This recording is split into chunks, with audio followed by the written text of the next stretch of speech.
How's it going, guys? Kura here. There's been quite a big blowout of news regarding Final Fantasy and Kingdom Hearts. There was a recent Young Jump magazine, I think they call it. It's like a publication in Japan. And Tetsuya Nomura was interviewed in that magazine. So we're just gonna go through, like, break it down and see what was mentioned in it. Most of it is Final Fantasy 7. There's a small amount of Kingdom Hearts, so I'll probably just talk about both of them. There's other news as well, like the PS5 Pro regarding FF7 Rebirth that I'd like to go through as well. Speaking of PS5 Pro, it's been confirmed at TGS, or Tokyo Game Show. The lucky ones of you who are going, I suggest go and play FF7 Rebirth there. I know you're thinking, like, why are we going to play it again when the game's already out? One, because FF7 Rebirth, you should play it again anyways. But two, the main reason is there's a PS5 Pro version at Tokyo Game Show, which is very enticing to me, especially because it's actually a huge upgrade from the base PS5. Not only get 60 FPS, but it's like close to 4K as well. Digital Foundry actually went through it. They went through PS5 Pro version of FF7 Rebirth. From the looks, it looks like graphically it runs the same level, if not better than PS5, base PS5 in graphics mode. But you had the added bonus of 60 FPS, which to me is a massive upgrade. If I ever get a PS5 Pro, it's literally only because of one reason, that's because of FF7 Rebirth. Otherwise, there's no other reason for this current time to get one. Maybe in a couple of years when FF7 Part 3 comes out, that would probably also run better on the PS5 Pro. Unless by then PS6 will be announced. So this is a comparison right here. Again, YouTube probably compressed this as well, so it probably looks even better on like your monitor or TV display. But look how crisp it is. This is 60 FPS. And close to 4K. The PS5 Pro performance of like 60 FPS looks better than the graphics mode, which is like ridiculous on the base PS5. Just look at the comparison. You can't even see Aerith's face. All Cloud's detail right there is jarring the difference. Like, I can't believe Square Enix actually released FF7 Rebirth on the PS5 looking like that on top. That is so disrespectful. And it's not their fault, it's a damn console, like, it just can't run it. This is insanely impressive. The only reason to get PS5 Pro, look at the fur graphics. You can see more of the strands of fur on Red 13 on the below than you can see on top. And the gameplay is smooth, combat looks freaking stunning. Like, it looks so polished. This looks next gen, like truly next gen. And the game is already so pretty as it is. It's one of probably the most prettiest game I've played in my life, and one of the most pleasantly looking game there is, especially on the PS5, the new gen, or well, this current gen.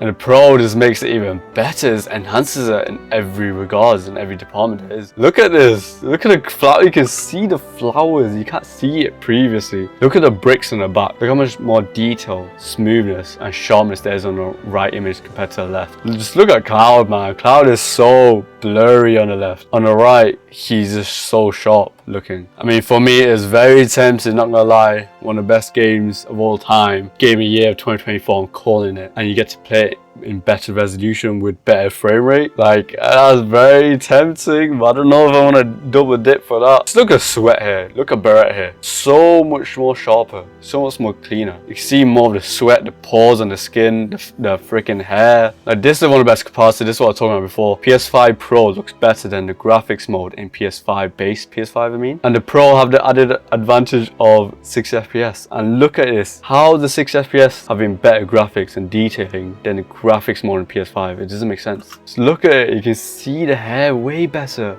The pores are much cleaner. The contrast is actually ridiculous. Like, it's so noticeable. But yes, that is why if I was willing to go TGS, if I did go TGS, this would be the main thing I want to play. Well, I'm probably not going to get a PS5 Pro. I probably likely will have to get it when the Part 3 comes out, which sucks to me. And if you don't know, these are the renders for FF7 Crisis, or Ever Crisis, should I say. Because apparently it's the anniversary for that game, which is quite nuts to me. I can't believe it's been 1 year already. And these images are so nice looking. Look at this. It's not Tetsuya Nomura level, but close enough. And freaking Vincent looks like a unit here. Why does he look so beefy? Hence, his shoulders are just like so broad here. To be honest, it looks like a Metal Gear Solid character. Even the art style is kind of like resembling that. And this is the new official art for Ever Crisis. This is going to be my new wallpaper for my phone soon. Such a clean art. 2 Buster Swords. One of the Kefka is going on here. Please, for Part 3, we need costumes. We need outfits choices. We need these costumes from Ever Crisis in FF7 Rebirth. I mean, sorry, FF7 Part 3. Because it should be easy doable. I've seen a lot of mods for Smash Bros. Ultimate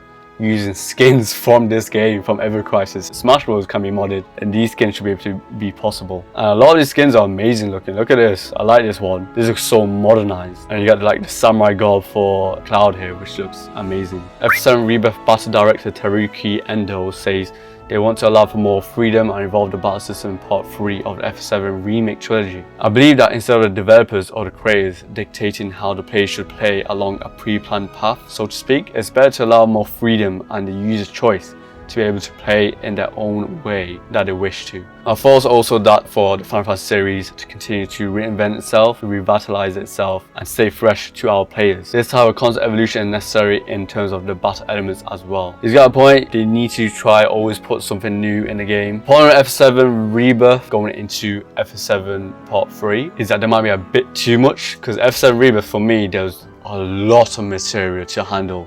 There's a lot of skills to go through. Literally the battle menu at the end when you go to HTTP commands, there are so much skills to use. So part 3 is they're gonna have those skills as well as new skills added on. I do really want to make a video of like the battle improvements they can make to the mechanics, mainly like material slots or material loadouts, even skill slots that let us add skills, take away skills to the HTTP command menu. I know some people might question like why you want to have all the skills present and available to you, but I know towards endgame it's going to be too cluttered. It's going to be way too much text and skills to go through and manage, so hopefully they allow us to add or take away skills. Plus it will encourage them to add more new skills, because F7 Rebirth they recycle a lot of this same ATB commands, which kind of sucks. So for part 3, if they allow us to add and take away ATB commands in the ATB menu, that will enforce them to create new ones or new ATB commands for the new game. But I'll go through that properly in like a battle mechanics improvements. But it's good to see that the battle director himself wants to reinvent himself, revitalize mechanics more, just to keep it fresh and new while also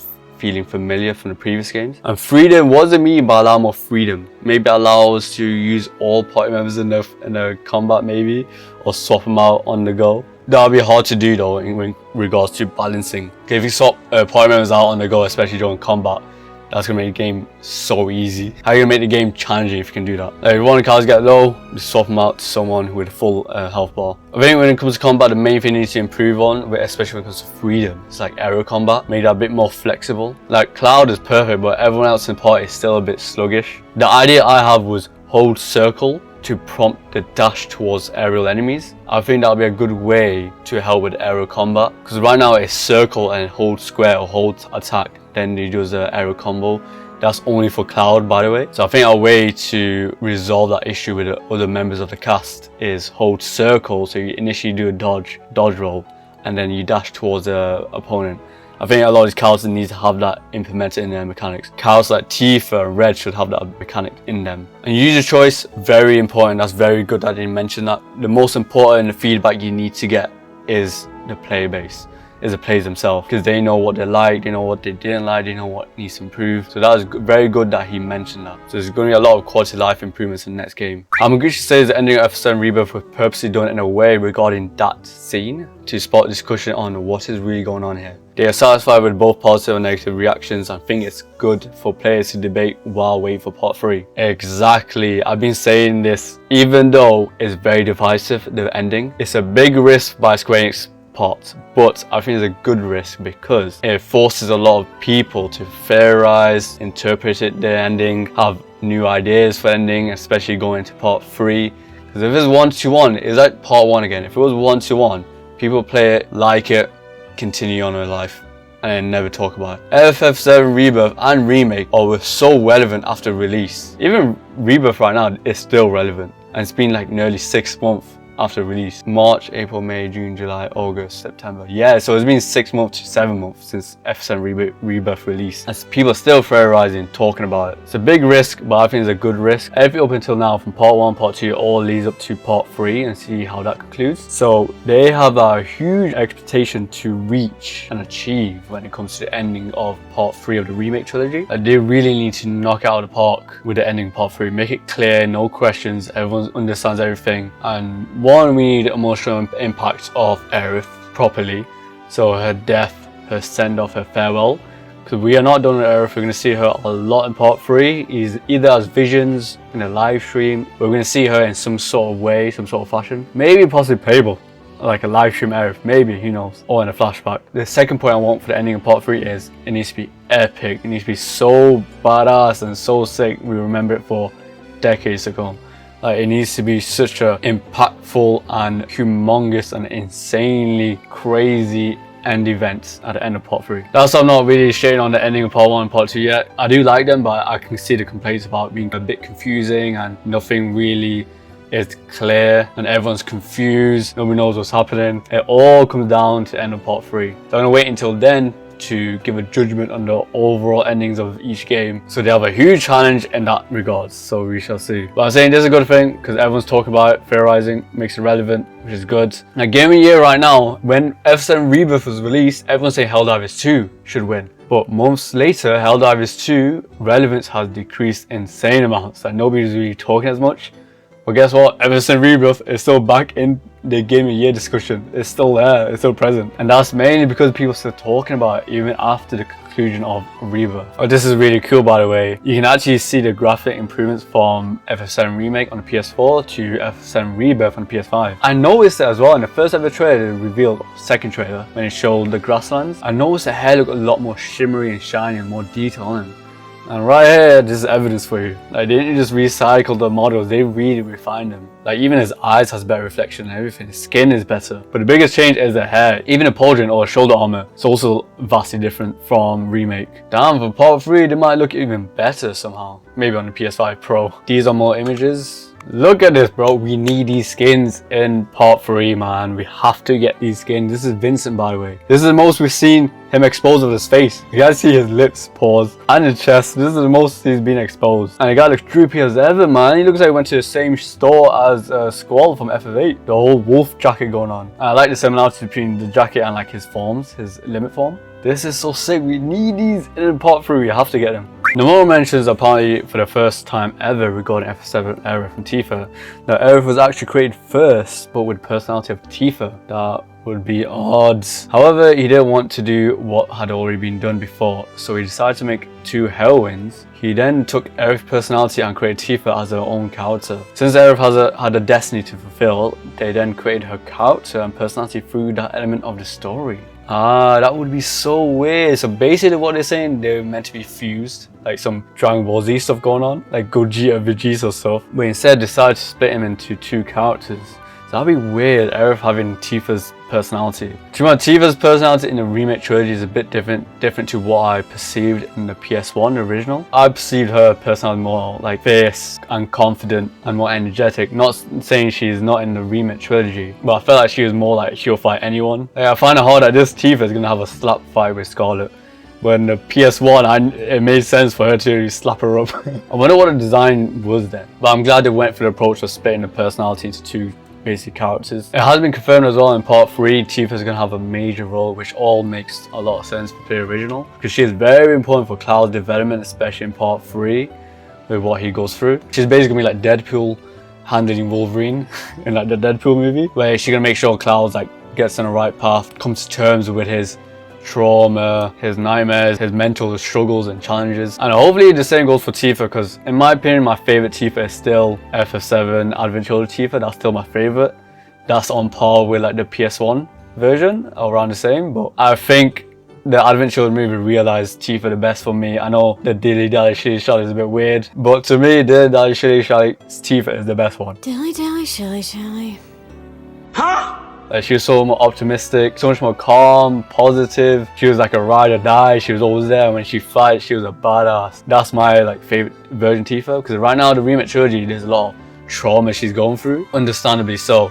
But in part 3, she needs to come to terms with that, be more positive and optimistic, especially to make the transition into adventures more realistic and more reasonable. Because in Remake and Rebirth, she's always asking Cloud for help more than her helping Cloud. Like, Cloud has to go through his struggles, his dilemma, his mental instability, and let's not forget the exact memories he has in his mind, as well as he's trying to sort out Tifa's issues, because Tifa's always asking Cloud for help. But we never see Tifa really helping Cloud enough, in my opinion. Now, I feel like nobody's really helping Cloud enough, especially Tifa should be there more. But we do get a hint of that slightly in the end of Rebirth, just before the Forgotten Capital. Tifa goes to Cloud, like, if you have any worries, any struggles, Any problems, please let me know. Like, she's like the anchor to keep the party stable. Like, this is where she really plays an important role. So a lot of they're moving towards that direction for part 3 when it comes to Tifa's character. I really need her to be like a party leader, because technically she does become kind of a leader role in that one segment in part 3, so we need that confident Tifa to come into play. A little gripe with part 1 and part 2, but I can see they're going to fix that for part 3. Nomura says in this scene from FF7 Rebirth where Cloud and Sephiroth are flying through white space and seeing visions. Some of those visions represent the world of F7 in player's mind, presumably the OG world. While all the visions they see are part of F7, they differ slightly.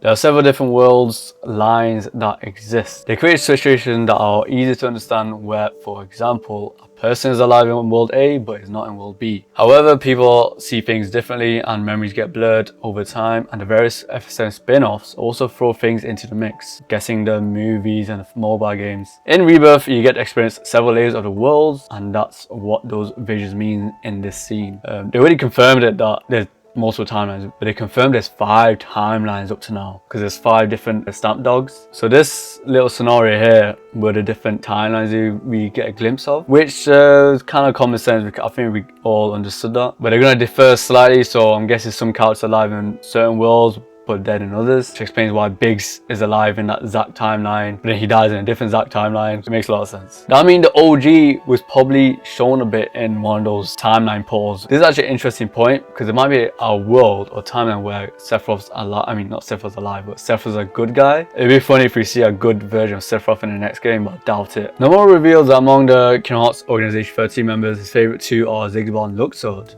He likes them both very much. That makes a lot of sense, because both of these guys are still relevant to the story. We're past the organization, but these guys are still appearing. This guy's basically in Quadratum, and we're probably going to see this guy in Quadratum as well. Especially a big plot twist at the end of Kingdom Hearts 3. Number 1 is favorite villain character. I think Sephiroth is the most beloved character, and well, he's just really hot. Whoa, that was too hot. The whole village got set up in flames. However, for favorite villains, I think I like the Organization 13 a lot. Biased, very biased. They are dope. But Organization 13 is 13 members. You can't compare 13 characters to one character. Who's your favorite in Organization 13? But I guess he did confirm his Luxord and Zigbar. Personally, Sephiroth is the best, but I really like Xemnas a lot from Kingdom Hearts series. Mainly Kingdom Hearts 2. Kingdom Hearts 2 Xemnas was peak. They both kind of look alike as well. Big, long, silver hair. And they dripped out with a crazy ass trench coat. I've been having with these weird thoughts lately, like, is any of this for real or not? Nomura revealed that the concept of Quadratum, an unreal reality based on reality, was actually formulated ever since Kingdom Hearts 1. He knew we would eventually get here someday. Because FF13 Versus, or Versus 13 should I say, that was Nomura's first vision. So maybe he made Quadratum for the Kingdom Hearts series, but decided, wait, I might as well put this in Final Fantasy, because it's too different to Kingdom Hearts. And obviously we went through the whole issues with Versus 13 where he got rebonded to FF15 with a new director, new direction. And then I think Nomura was like, let me just add this to Kingdom Hearts now. Because he probably planned it for Kingdom Hearts, then he wanted to probably do it into a Final Fantasy mainline game. Then he's like, let me go back to Kingdom Hearts. I'm guessing that's what the thought process was. Because Versus 13 is way too similar to what we've seen with the Yuzora. There's no way he wasn't going to put the Quadratum stuff in Versus 13. But that's an interesting point. This guy was Eisenman. He planned everything from the start. Nomura reveals in a new interview with Young Jump that the reason why he draws a protagonist is because when he was in high school, he played a friend's game that had an ugly protagonist. That is funny. Remember his friend said, man, why does some ugly guy like this exist even in a game world? From then on, he knew he wants to make his own protagonist look good. That is funny. My question is, what game had the ugly protagonist? I need to see this. Back in them days, there was sprites. How can you tell? Maybe the 2D art. Are you telling me Nomura was like a pioneer to handsome ass characters? Because every game nowadays from Japan, Korea, you name it, except for the Western areas, are too good looking. Like, look at Genshin Impact, look at Persona. You're telling me Nomura's the one that enforced this idea of hot protagonists? That's funny now. Now give me a protagonist that's hench and ripped, because a lot of these FF characters have no muscle tone, man. I've seen Cloud half naked in the beach. There's not much muscle there. I know Zack is quite hench, and Jill's even hencher, so at least we have that. Nomura on resetting the story in Kingdom Hearts 4. For those who know how Kingdom Hearts 3 ends, the reason why Sora ends up like that in the ending is because he wanted to reset the story in a way. This should make it easier for newcomers to join the story starting from KH4. Fans of Kingdom Hearts series will also be able to feel like, oh, so it's this. But we're making this game with the hopes that new players can enjoy it as well. Understandable, that's the approach you should go for, because the audience and the player base from Kingdom Hearts 1, they're like, what, 30 years old? Like, they're around 20 to 30 years of age range. But for a game to sell well nowadays, you need to target a younger teenager's age. So it makes sense that anyone can pick up and play for the next part. It doesn't get past the Dark Seeger saga, man. Let us go to a more serious, mature tone story, which it looks like to be the case. Move away from the Disney stuff, or do Disney stuff less. Let's keep the Disney stuff, but do it less. Since we have Marvel products, maybe do the more serious Marvel stories. Like Star Wars is quite serious, so that'd be cool. And it looks like we're gonna have Star Wars in Kingdom Hearts 4. But personally, I don't know about you guys, but I think myself, to be honest, I see a lot of the Kingdom Hearts audience, they care more about the KA story at this stage more than the Disney stories. Let's be real. We want to know what's happening with Sora, Riku, Kairi, Roxas, Axel, you name it. We want to know about the gang than what's happening with freaking Elsa in Frozen. Like, I'm done with that stuff. We've seen it in the movies. I want to know about the main juicy topic, the main story. I remember in Kingdom Hearts 2, one of my favorite moments was the mid-section when Sebastian was getting attacked. I'm like, that was so epic. Why do we get more of this instead of the Disney stuff? We can keep the Disney stuff, but you don't need to do a lot of Disney worlds where we recycle story. I think that's gonna get a bit old soon. I mean, that does make this game sell a lot of copies, I guess, because that is one way to target a younger audience. I want to say in an interview with Young Jump that he envisioned Kingdom Hearts 4 and Mr. Link as the new titles to the series rather than just sequels. After Cage 3 ended, he wanted to kind of reset the story. So they even hired new writers and changed the logo to make it easier for newcomers to join the series. Regarding Quadratum, he views it as a fake reality set in reality in his ideal fantasy world. I don't know about you, but that tagline reminds me a lot of FF15, was that fantasy based on reality. Is very similar tagline to me. Speaking realistically, he sees himself retiring in some few years, and people ask if he'll retire first or finish Kingdom Hearts series first. However, Kingdom Hearts 4 is a game made with the intention of heading to that conclusion eventually. Ooh, I did hear about this. A lot of Kingdom Hearts YouTubers are scared. I mean, I'm scared with them because that might mean no more Kingdom Hearts. But let's be real, Kingdom Hearts sells a lot of copies. It's a big franchise. It's a big collaboration with Disney. You don't want to lose that, crossover, that connection with Marvel.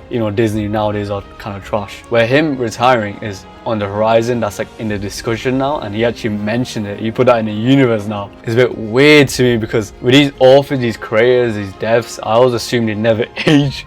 I keep forgetting they're like human like us. Like eventually they're gonna get older and retire and move on. It's the same with like One Piece creator Ichiro Oda. It's just nuts to me that our favorite series will eventually end in our lifetime anyways. The more would be involved in Kingdom Hearts series for like 20 plus years. He was probably like what, 20 something years old. Now he's like maybe 40 something, maybe reaching the 50s, so it makes a lot of sense. I don't think Kingdom Hearts is going to end as a series, like I said before, but I do think the direction I'm going to go for is to change the directors over time. There's probably like co-directors or someone that can take the helm that he trusts, which is a good idea. It's kind of similar to God of War. In God of War, they always kind of change the directors all the time and eventually they go back and then go back to new ones. Like God of War for the PS4, there's a different director to God of War Ragnarok. So I think there's changed directors and possibly teams, who knows. Which is a good thing because we're going to get different direction, so nothing will get stale. We always get something brand new, and it's kind of nice to have other people have the opportunity to take a big ass project like Kingdom Hearts and see what to do with it. Bro, give it to Yoko Taro. Give Kingdom Hearts the Yoko Taro treatment and tell you he'll make one of the best stories ever. Or give him a spin-off game at least. He can make some crazy story and make it very mature. I love it. I love a time skip type of Kingdom Hearts game where Sora's even older, or maybe a spin-off where there's a different protagonist, Sora's kid. That would be funny. But I think that's how they're gonna play it. Just change the director. We need this. Bring back FF characters. I can live without Disney characters in Kingdom Hearts game, but we need my boy Cloud, Squall, Zack, Auron, Sephiroth, Secret Boss, Noctis would be cool, Clive in the Colosseum would be amazing. Come on, man.